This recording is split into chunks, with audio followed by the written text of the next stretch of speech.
never thought it would be my own body that betrayed me first.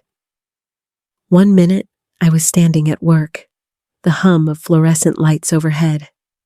The next, I was on the floor gasping for breath, my chest pounding like a trapped bird. The doctors later called it stress-induced heart palpitations, but in that moment, it felt like a warning shot, a message that I could no longer pretend everything was fine. The hospital air was sharp with disinfectant, and the buzzing lights above my gurney flickered like angry insects. I lay there, watching the ceiling blur in and out of focus, wondering if this was the moment I would finally break. I was 63, a widow, and I had convinced myself that resilience meant silence, that if I just endured, things would get better. But my body had decided it was done keeping secrets. When the nurse adjusted my IV, my phone buzzed with a notification. For a fleeting second, I thought it might be my son checking in, or maybe my daughter-in-law with some kind of well-wish. The screen lit up with a tag on social media. My heart actually lifted, foolishly, as if their care might reach me in that sterile room. But when I opened the post, the air left my lungs harder than any chest pain. There they were, my son, my daughter-in-law, and my granddaughter smiling around my dining table. My table, my chairs, my home. The caption cut sharper than the IV needle in my arm. Finally, a peaceful family dinner without the drama queen. Blessed, drama-free evening. Dozens of likes, little laughing emojis, even comments from extended family echoing the joke. As I stared at that photo, something inside me cracked. While I was hooked up to machines in an emergency room, alone, the people I had loved most were celebrating my absence. Not worried, not concerned, celebrating. I felt a strange calm wash over me, the kind that comes when heartbreak turns into something sharper, colder. It was as if the picture had burned away the last illusions I had been clinging to. I lay there in that hospital bed, the sound of monitors steady in the background, and I realized that this wasn't about a single post or even one dinner. This was years in the making. If you're wondering how a mother ends up erased from her own family's life, so easily replaced in her own home, let me take you back. Because the truth didn't begin in that hospital. It started years earlier, after I lost my husband, when grief blinded me to the way betrayal slowly, quietly moves in. When Tom died, the house felt like a cavern. Every room echoed with silence where his laughter used to be. For 35 years, he and I built that home together, one brick and one memory at a time. I used to hear him whistling in the kitchen while the coffee brewed, or calling out from the garage when he needed an extra hand. After the funeral, those sounds vanished, and I was left wandering through a 4-bedroom house that suddenly seemed far too big for one broken heart. At first, my son Michael and his wife, Lauren, were my lifeline. They came by with groceries, checked in on me, made sure I wasn't alone. I mistook their presence for comfort, maybe even closeness. I wanted to believe grief had pulled us together. When Michael suggested that it wasn't healthy for me to rattle around in such a large house, I thought he was right. And when Lauren nodded sympathetically, telling me it would only be temporary just until they saved up enough for their own place, I believed her. Looking back, I see how naive I was. I had the means to manage on my own. Tom had been careful, leaving me with enough insurance and savings to live comfortably. But they framed it as though the house was a burden I couldn't carry, as though stepping aside would be an act of relief. I agreed to move into a small apartment, telling myself it was practical. They got the family home, and I told myself I still had family near. Temporary stretched into months, then years. With each visit, the place looked less like my home and more like theirs. Curtains replaced, paint over the wallpaper Tom and I had chosen together. Furniture gone. My keepsakes disappeared into storage, and I stopped recognizing the rooms. Even the dining table once where Tom and I hosted holiday dinners became theirs. And with each change, I felt less welcome. It wasn't just the furniture. It was me. Invitations to family meals dwindled. Sometimes I'd show up and feel like a guest in my own living room. Other times, no one told me about gatherings at all until I saw the photos online. I started noticing how my name slipped from conversations. How my birthday passed with a half-hearted post 2 days late. It was as if I was fading, quietly erased from their picture of family. At first, I told myself I was being sensitive. Maybe I expected too much, but deep down, I knew it wasn't just forgetfulness. It was deliberate. A slow edging out. The kind of exclusion that makes you second-guess your own worth. And yet, the bitterness wasn't the hardest part. It was the dawning realization that I had given them the keys to everything: my house, my trust, my presence, while I accepted scraps of attention. The night I lay in that hospital bed, staring at their smiling faces around my table, I finally admitted it. This wasn't simply neglect. There was something more behind it, something calculated. And soon, I would find out just how deep their betrayal ran. After that night in the hospital, something inside me hardened. I had always been the one to wait, to forgive, to assume the best. But scrolling through those photos of them celebrating in my house while I lay under fluorescent lights, I realized I had nothing left to lose. That was the moment I picked up the phone and called a real estate agent. If they were so comfortable taking what was mine, then it was time to remind them whose name was still on the deed.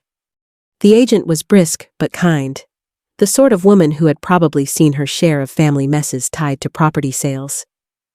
When I explained I wanted to sell, she didn't hesitate. She said a house in that neighborhood would go fast, probably in days. For the first time in years, I felt a flicker of control. I imagined the look on Michael's face when he realized the roof over his head wasn't his after all. But the next morning, the agent came by with a lawyer friend she trusted. That's when things shifted. They asked me a few simple questions. Did I have any rental agreement with my son? Any records of him paying me rent? Any signed documents about his right to live there? I shook my head, suddenly uneasy. It had all been family helping family. Nothing formal. The lawyer's expression told me I had been foolish. She explained that even though I still owned the house, 3 years of them living there could allow them to make legal claims, maybe even argue they had tenant rights. It wouldn't take my ownership away, but it could slow me down. I remember sitting there, coffee growing cold in my hand, feeling like the walls were closing in again. Then came the real blow. The lawyer mentioned that when she reviewed the property tax records, she saw liens that had been filed and then released in recent months, supposedly for home improvements. My stomach dropped. I hadn't signed for any loans. I hadn't even approved any work beyond routine maintenance. She suggested we pull my credit report immediately. I thought it was just a formality, something to confirm what I already knew, that I had been careful and responsible. But the moment the results loaded, I felt the air leave the room. Accounts I had never opened. Loans I had never requested. Credit cards with balances I had never touched. Each one tied to my name, my address, yet all redirected to their mailbox. At first, I couldn't believe it. I thought maybe it was an error, a glitch in the system.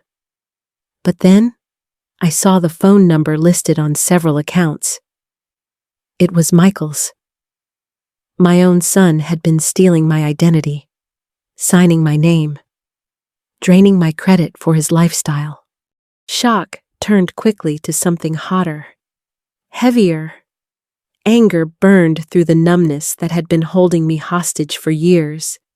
For so long, I told myself I was helping them, that I was doing the right thing by stepping aside. But now I could see the truth. They hadn't just taken advantage of me. They had plotted this, planned it. While I was grieving Tom, they were already drawing up ways to take more. I looked around my small apartment, every corner filled with the remnants of a life I had been pushed out of. No more. I wasn't going to let them write me out of my own story.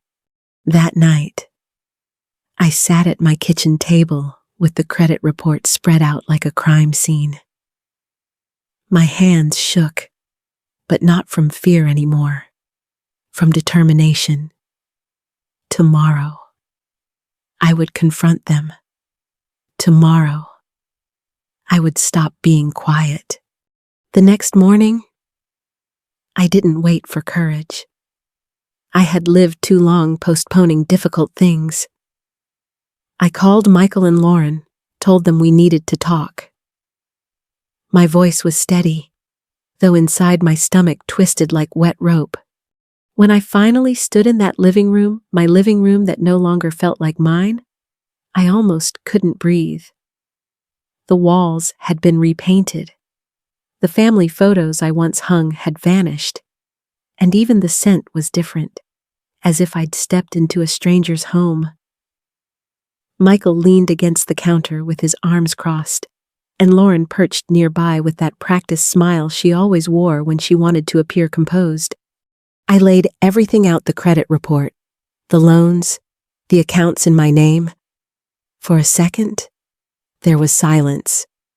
I thought maybe I'd see shame, even regret. But instead, Michael's face hardened, and Lauren's lips curled into something like pity. They told me I was overreacting, that I was being dramatic, that these were family expenses I didn't understand. Lauren's words stung the most. She said I should be grateful they'd managed things for me since I clearly couldn't handle it myself. It was as if the air thickened, pressing down on me. I had expected denial, but not this rewriting of reality making me feel like the intruder, the confused one, while they stood on solid ground. My own son looked me in the eye and made me question what I knew to be true. I left that house with my hands trembling, not from weakness, but from rage. But they weren't finished with me yet. That evening, I heard a knock on my apartment door. When I opened it, my granddaughter stood there clutching a small suitcase. Her cheeks were streaked with tears, and her voice was barely a whisper, as she said her parents thought it would be better if she stayed with me for a while. She stumbled over words they had clearly fed her about how families shouldn't fight, how I was making them homeless by selling the house, how maybe if I remembered how much they loved me, I wouldn't go through with it. I held her, my heart breaking, knowing she was being used like a pawn in a game she couldn't even see. And then, when I gently asked about her last Christmas, she told me something that made the blood drain from my face. She said she hadn't been with her parents at all. They had sent her to stay with a friend, while they claimed to be visiting sick relatives. I knew then what the charges on those fraudulent accounts had really paid for a holiday trip without their own child. That night, long after she fell asleep on my couch, I sat awake, staring at the ceiling. Betrayal was one thing. Theft was another. But abandoning their daughter while using her as a shield against me, that crossed into something darker. And then came the final blow. Through my lawyer, I learned they hadn't just been stealing. They had been laying groundwork for something bigger. They had been consulting with elder law attorneys, preparing documents, even talking to neighbors about my supposed decline. They were building a case to declare me incompetent, to strip away every ounce of independence I had left. For years, I had allowed myself to believe I was invisible in their lives. But the truth was worse. They had been watching me closely, not out of love, but to find weaknesses they could use. The grief I carried hardened into resolve. I wasn't powerless anymore. They wanted me silenced, erased, controlled. But I had finally seen the full picture, and I was ready to fight. For a long time, I thought strength meant keeping quiet. I thought it meant absorbing disappointment, swallowing hurt, and pretending I wasn't broken. But the night I learned my own son and his wife were preparing to strip away my independence, something inside me snapped. Silence was no longer strength. It was surrender. And I was done surrendering. The next morning, I gathered everything I had: credit reports, bank statements, the records my lawyer had helped me collect. I printed every page, highlighted every forged signature, and placed them in a thick folder that felt heavier than stone. For once, the weight in my hands wasn't grief. It was proof. I met with my lawyer, Patricia, who studied the folder with sharp, steady eyes. She told me we had more than enough to file charges: identity theft, fraud, forgery. The words sounded almost clinical coming out of her mouth, but to me, they felt like justice taking shape. Filing those charges wasn't just about money. It was about reclaiming the dignity I had let them chip away piece by piece. But the case wasn't only about me anymore. That night, while my granddaughter sat at my kitchen table drawing with the colored pencils I kept for her, she opened up in ways I hadn't expected. In her small voice, she told me about the trips her parents had taken without her, the times they had left her with friends while claiming they couldn't afford to bring her along. She talked about birthdays she'd celebrated without me because they said I wasn't well enough or too emotional to be included. Her words weren't accusations, they were quiet confessions of a child who had grown used to being set aside. I realized then that she had been living her own version of my story, silenced, dismissed, made to feel like a burden. And just like me, she deserved better. When Patricia heard those details, she grew even more determined. Abandonment, she called it, neglect, the kind of evidence that could tip custody in my favor. The thought terrified me, stepping into the role of parent again at my age, but looking into my granddaughter's eyes, I knew I didn't have a choice. She needed someone who would never use her as a pawn, never trade her presence for convenience. As the days passed, I found allies where I least expected them. My real estate agent worked quietly to prepare the house for sale, ensuring every step was documented. Friends who had once stayed silent about my son's behavior began to speak up, offering statements about things they had seen.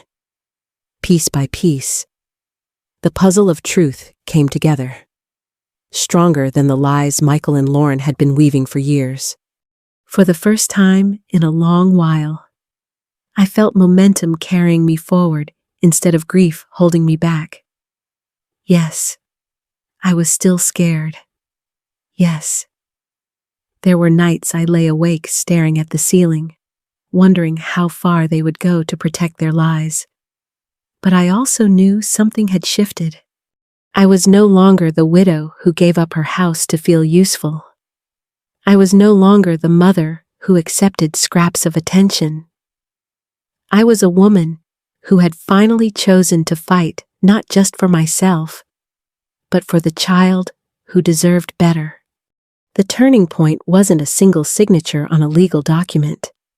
It was the moment I stopped seeing myself as their victim and started seeing myself as her protector.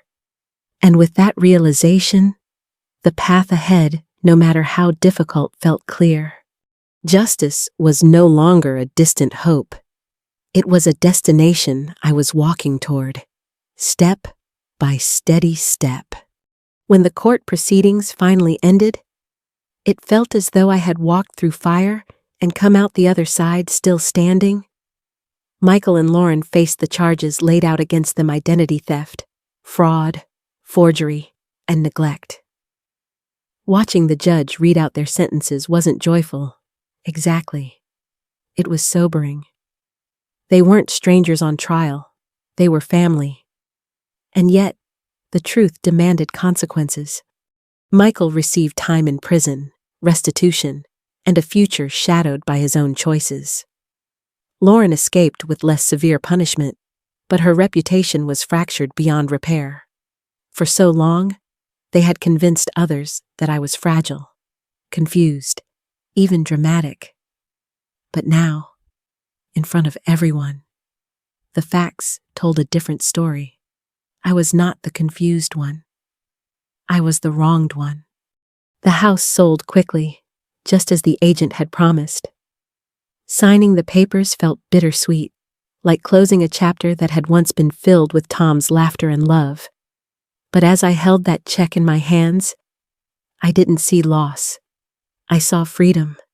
Freedom from manipulation, from being treated like a guest in my own life. My granddaughter came to live with me full-time after the custody hearing. The judge had listened carefully to her quiet confessions, to the pattern of neglect, to the way she had been used as leverage in a game she never asked to play. She was only 12, but her words carried more truth than all the polished excuses her parents had tried to offer. Now, our days look different. Mornings filled with shared breakfasts instead of loneliness. Evenings spent at her school events, where I sit proudly in the front row, no longer hidden in the back. On weekends, we plant flowers in the yard of our new home, and I hear echoes of Tom and her laughter. I know he would be proud of the life we are building together. For me, the greatest lesson wasn't in the courtroom or in the pages of bank statements. It was in realizing that setting boundaries is not cruelty, it is love. Love for myself, for the life I had worked to build, and for the granddaughter who deserved better. I used to believe standing up for myself was dramatic, even selfish. But I see now that self-respect is not drama. It's survival. It's dignity. I can't change what was taken from me, but I can choose what I protect moving forward. And today, I protect peace. Not the fragile kind that comes from avoiding conflict, but the deep, lasting kind that grows when you refuse to be anyone's victim. If you've ever felt erased, dismissed, or made to question your worth, I want you to hear me. You are not dramatic. You are not too much. You are deserving of respect, love, and peace. Thank you for listening to my story. If it touched something in your heart, I hope you'll share it with someone who might need to hear it too. And if you've lived through something similar, I'd love to read your story in the comments. Your voice matters. Never let anyone convince you otherwise.